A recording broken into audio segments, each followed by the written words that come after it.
Why I believe Catholicism is the truth. Section 1. What is God? Before I explain why I believe Catholicism is true, we need to first ask, what is God? How can we understand His nature? Many of these questions can be approached through observation of the world and the use of reason. Great thinkers like St. Thomas Aquinas have argued that knowledge of God is possible through natural reason. What follows is my personal attempt to understand this, not as a scholar, but as someone seeking truth. To ask what God is, we must first explore His attributes before we can meaningfully consider who God is. Here is a simple definition of God. God is typically understood as the ultimate, eternal, and necessary being who is the source of all existence, possessing attributes such as omnipotence, omniscience, omnipresence, and perfect goodness. But how can we know this definition is true? God must be eternal. If God were bound by time, He would be part of the created order. But as the source of all things, God must transcend time and not depend on anything else for existence. Therefore, He must be eternal. God must be necessary. Everything in our experience is contingent. It might not have existed. But contingent things can't ultimately explain their own existence.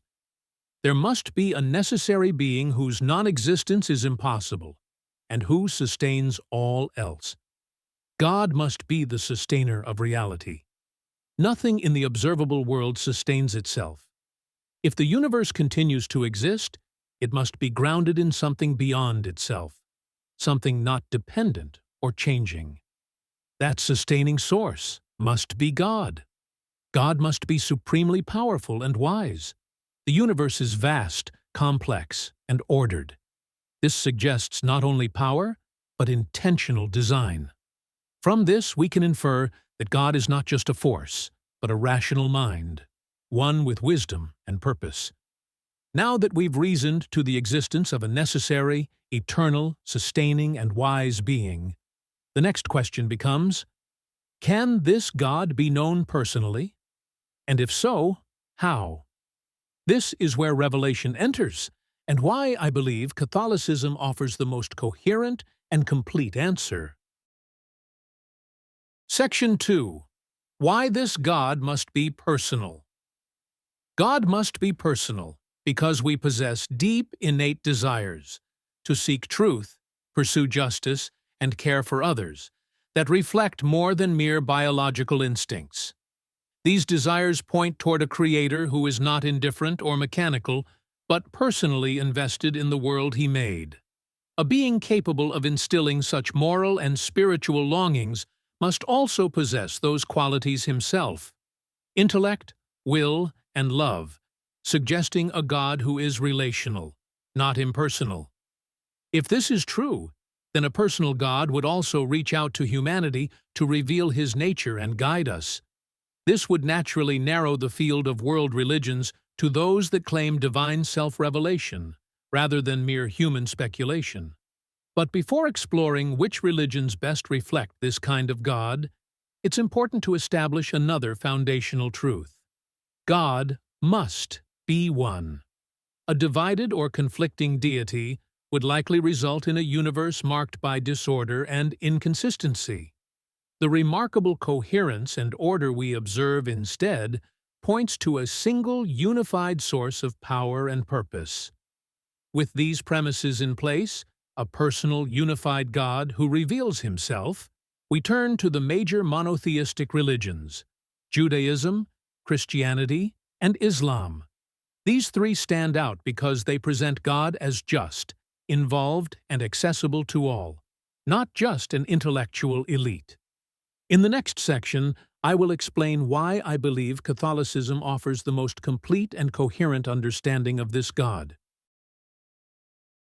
Section 3. Why Catholicism?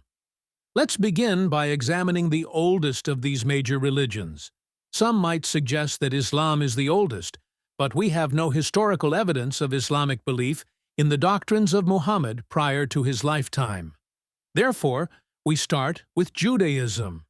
When we consider Judaism, we begin to understand the character of God as merciful, loving, kind, and above all, just.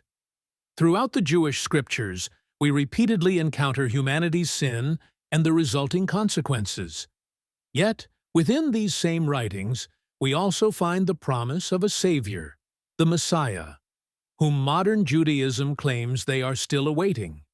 However, according to the scriptures themselves, this Messiah was to come before the destruction of the Second Temple. This creates a dilemma. Either the Messiah has already come, or the prophecy failed. If he has already come, then Judaism should recognize him. If he has not, then the prophetic reliability of Judaism is called into question.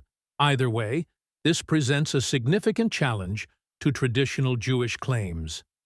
Now, let us consider the most influential candidate for this Messiah, Jesus Christ.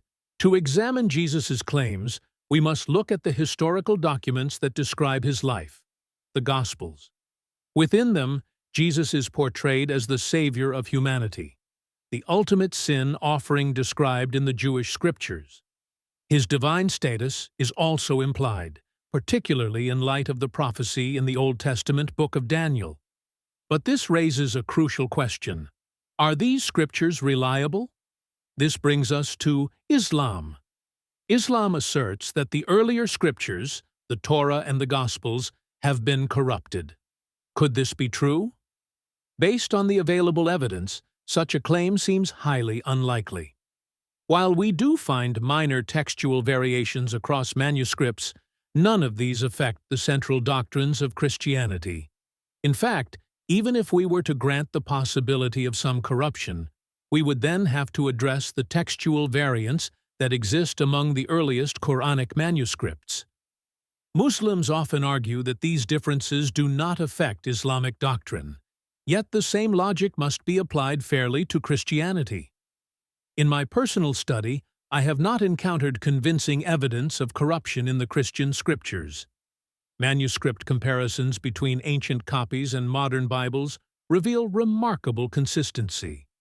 Therefore, the claim of widespread or doctrinally significant corruption does not hold up under scrutiny. Of course, I mean no disrespect to Muslims. I deeply respect their faith and encourage everyone to research these matters for themselves. Having ruled out the Islamic claim of scriptural corruption, a key pillar of its critique of Christianity, we are left to consider Christianity itself. You might now ask, which form of Christianity? A fair question. Personally, I have arrived at Catholicism. This conclusion is based on the testimony of the early Church Fathers, who consistently affirmed the primacy of Rome and maintained continuity with the Apostles' teachings.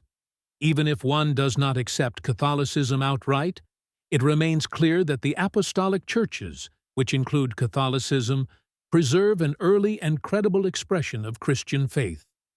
For these reasons, I have chosen Catholicism as my personal expression of belief in God, grounded in historical continuity, scriptural reliability, and the witness of the earliest Christians.